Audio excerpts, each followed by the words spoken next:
You know, I was going to finish up some watching of in New Japan Pro Wrestling's Dominion, watching what I believe were going to be the top matches, and but then I decided to take a break from watching that because since I got to prepare for Jericho and Naito, and then eventually Kenny Omega versus Kazuchika Okada, I watched Young Justice. Finished season 1, rewatching season 2 on Blu-ray. And then I remember that CM Punk had his UFC fight. He lost. But he seemed to have won respect of a lot of fans, saying, like, dude, like, anyone would have quit if they suffered that kind of embarrassment on global television in UFC.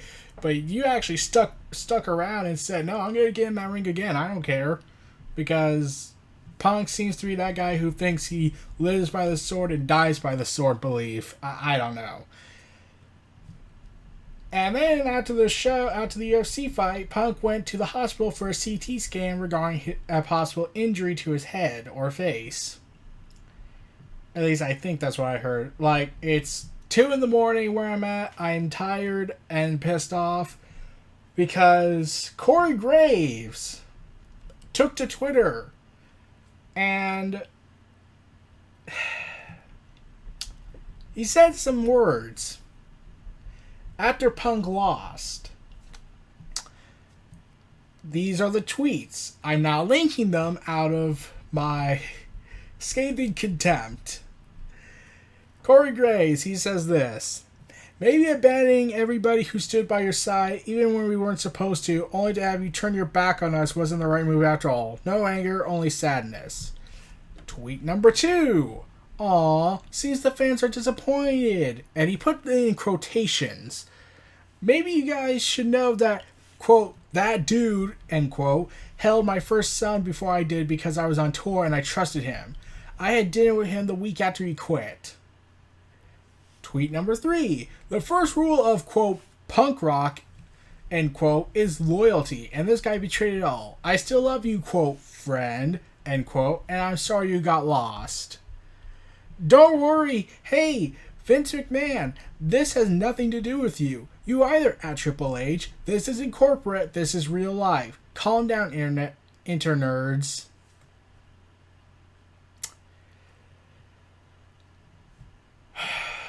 Okay, where do I start? Okay, so by this logic, okay, this is practically a sequel, pretty much, to what happened with Jimmy Jacobs when he took a picture with the Bullet Club and got fired for that. Your Corey Graves, and let's be real, this most likely is WWE giving orders and are going to praise him backstage for taking shots at Punk because they're still damn petty about the whole lawsuit, how Punk had the balls to say, I don't need you. So, by this logic, everyone who is part of WWE eventually either quits because of frustrations, which are understandable, or future endeavored by this logic, they are traitors. So, does that mean Austin is a traitor? You know, Stone Cold Steve Austin, a guy that a lot of people looked up to, and they did air out the laundry, but whereas CM Punk left the show after he had finished it and they didn't have plans for him, they just had to do a promo, but really he kept saying it was banged up and whatnot. Like, the story between Punk and Austin is very similar when they left. Frustration, creative direction being pretty shitty, broken promises, at least on Punk's case, and nagging injuries and doctors being incompetent to an extent. Though, of course, Austin was also drinking a lot. So, does that mean Jimmy Jacob is a traitor because he took a picture with the Bullet Club and then after he got fired took another picture with them just to get back at them, and by extension make every wrestling fan happy at the fact that he belongs with the fans, he doesn't belong to corporate. And I like how Corey Graves says, and quotes, fans. Because we have a disagreement with your philosophy, we're not fans of the business.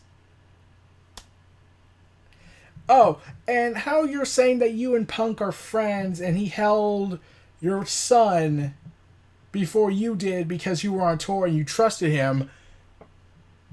Okay, I could be wrong. Let me just phrase that. I could be wrong on this. But I don't recall when Colt Cabana and CM Punk were having issues with each other because it was getting well documented that Punk and Colt Cabana weren't really being friends at some point after the podcast. Did Punk go on Twitter and bash Colt Cabana or the other way around? Did they go on Twitter and bash each other, causing mass amount of hellfire on that selected targeted user? You know, there's something that's familiar about this. This reminds me of Hulk Hogan and Randy Savage. Specifically, Randy Savage's interview regarding Hulk Hogan in 2000. When Macho Man, ooh yeah, says that what they saw on TV wasn't real, but there was beef between him and Hogan Hogan has never, in his eyes, had balls to talk to him backstage and work out their issues and get a drink afterwards. At least that's how Randy Savage phrased it, where they were like, we go ahead, we argue a little bit, we eventually share a laugh or something like that. I haven't seen the interview in a long time, so I could be wrong on the details, but he kept saying nothing face to face. Nothing face to face. And then Macho Man saying that he wanted to do this charity event, have Hogan and Savage fight. Hogan didn't want to do it. And yeah, I bet the children were happy to know their hero was a big piece of crap sometimes. Oh, wait, I think it was early 2000, like a little bit after WCW closed. But nonetheless, look, I don't care if you agree with Corey Graves or not. Okay, I might care a little bit, but that's a different matter.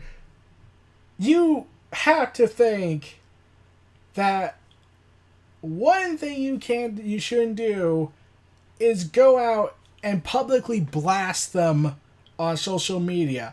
If Corey Graves has a legitimate problem with Punk, that's their business. I don't go on social media and bash everybody I don't like.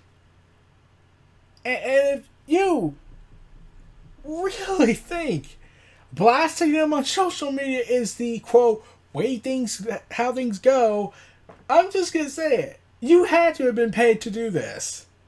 And you accepted it. Okay. Like, and I know, I get the feeling Corey Graves is going to block me. This reminds me of the JBL scandal that happened last year or so ago regarding Mauro Ranallo and him, where it got reported that JBL was bullying Mauro Ranallo, and then all this stuff about what he did backstage for years and years because he has, tenure or seniority and has the, I get away with it, so therefore I can't get in trouble.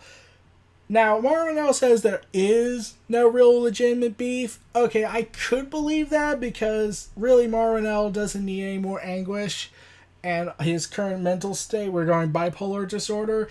So I can believe him on that. But part of me always had the thing in the back of my head that, well, what if Vince and WWE don't want him to confess? What if he really had said it outside the company? He wasn't working for them. I would be fully believing Mauro Ranallo. That doesn't condone JBL's actions from other past incidents that didn't have him. But when I was hearing reports and it was saying Vince McMahon was on JBL's side because how dare Maranello not be like Michael Cole? How dare he have an opinion? How dare he has a thought? And this also reminds me of Vince McMahon's history with Jim Ross. Because Jim Ross had an opinion. Because he dared say something that Vince didn't like, Vince went out of his way to try and make Jim Ross's life miserable. Be it making humiliating angles, not telling him stuff that doesn't give him consent, basically, which I think should be considered for court cases, but I'm not a legal expert, and making fun of Jim Ross's condition that he had many years ago, even after Vince had said he would never do something like that, when Vince Russo did that in WCW. And the part where Corey Graves says that this isn't corporate, this is real, you know, I think some people would have thought, well, maybe Corey Graves is being controlled by WWE to say this. If he really legitimately thinks this, that could make him look like a bigger piece of shit. And here's the problem. JBL left because no one wanted to see him anymore on TV. Everyone was screaming at fire JBL, fire Layfield, and eventually he left the commentary booth at least, and everyone was glad about that. I was on vacation at the time, and I wanted JBL gone. I said that if I get back there and if he's not removed from his position on SmackDown Live, then I'm not going to watch SmackDown Live. And it also doesn't help SmackDown because at the time their product was crap. Because how dare Ryan Ward actually produce great shows for the quote B show. But yeah. Okay, so Corey Graves is on both shows. He's a middle ground commentator. Vince? Corey? Do you not want me to watch? Because I can change the channel. I've been watching WWE since I was 5. And the fact that you can't let go of this immense hatred you have for Punk because he dropped a pipe bomb promo and because he was pointing out the facts that this company was going under, was basically tearing itself apart. And I must stress, Fox acquired SmackDown for $1 billion with $2.4 billion every couple of years, or 5. And you want to know the darker catch? That might have led to the decline in quality because Vince is like, fuck it. We're going to get an infinite amount of money for the next couple of years. Might as well not put effort into it. And do you want to know why Fox managed to get why NBC Universal did not want Raw anymore? Or at least SmackDown?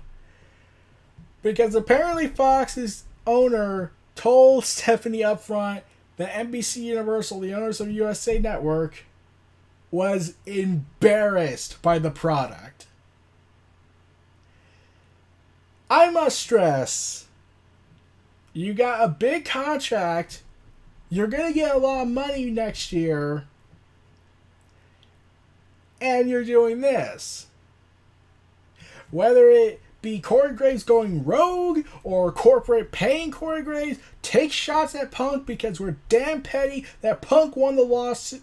Punk won that case against our doctor, who we've been backing because we kind of hate Punk as well, even though we shouldn't have a role in this.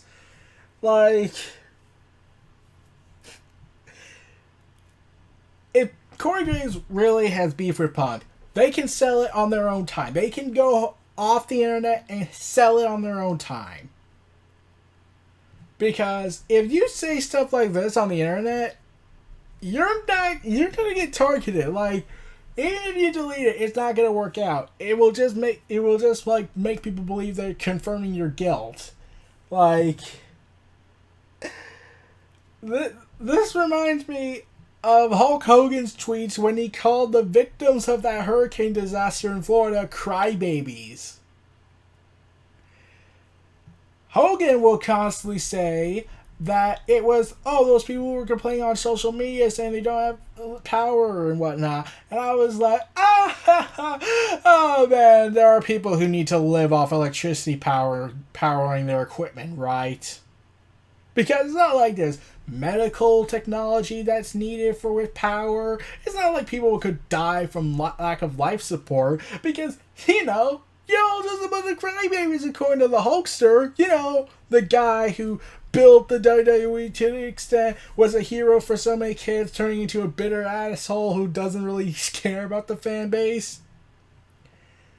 And would rather politic and burn down an entire company just so he, God knows, doesn't damage his legacy by putting someone over. Like, anyone. Not even Sting.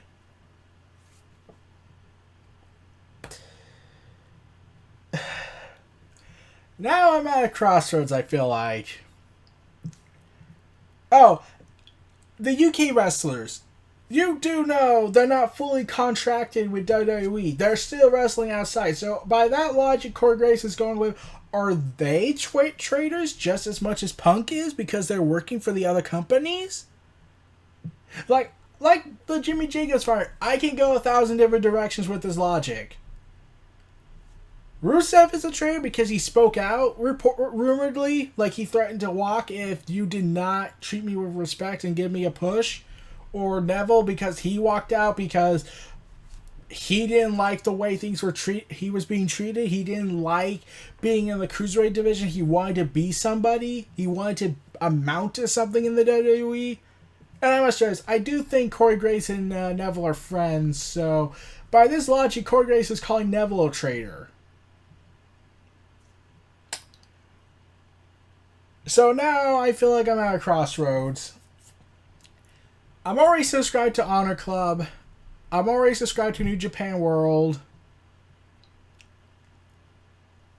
Do I still watch WWE after my vacation's over? If I watch Raw and SmackDown, I feel like I'm just going to get pissed off hearing Corey Graves speak. I will still watch NXT though, because NXT is superior and it's in a completely different universe at this point. But here's another thing. And this always got me curious. What if Corey Graves didn't get injured? What if he did not have that career-ending concussion injury? Now, I might be in conspiracy mode, but I think I already know where Corey Graves would have amounted to if he got promoted, because he was supposed to be promoted or demoted to the main roster. Let's see, Corey Graves, he has a bunch of tattoos. He looks a little bit like CM Punk. Vince will be spiteful and target him. To Triple H or somebody, Vince, you're nobody. You would not have amounted to anything in Vince's world. Even if Vince liked you, Dunn will talk and say, this guy's NXT, he's scum. He can't be trusted with leading this company into the future because he's a piece of shit, because he dare be a Triple H product. And Vince will just like, you're right.